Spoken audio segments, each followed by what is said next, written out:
Okay, so quickly just a review of simplifying radicals. So if we have the square root of 8, for example, we can simplify that. We can divide it into its factors of 4 and 2. And we know that 4 is a perfect square. So the square root of 4 is 2. So then we can have that 2 outside of the radical, and the other square root of 2 remains in the radical.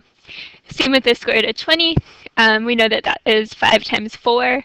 And we're looking for perfect squares when we simplify. So we know 4 is a perfect square.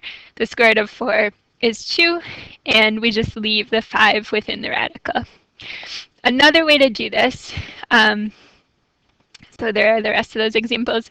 So you can look for perfect squares like that, or you can just simply do an entire factor tree of that. So for example, for the square root of 40 here, instead of looking for perfect squares, you could say, okay, I know 40 is 8 times 5, which is 2 times 2 times 2 is 8. So you go until you can't factor anymore, until you have the prime factors. So I know 40 is 2 times 2 times 2 times 5. And any pair that you get can then go outside the radical, but as one of those. So if you take a pair of 2 times 2 outside the radical, it just becomes 2 then. Or 2 squared, so 10.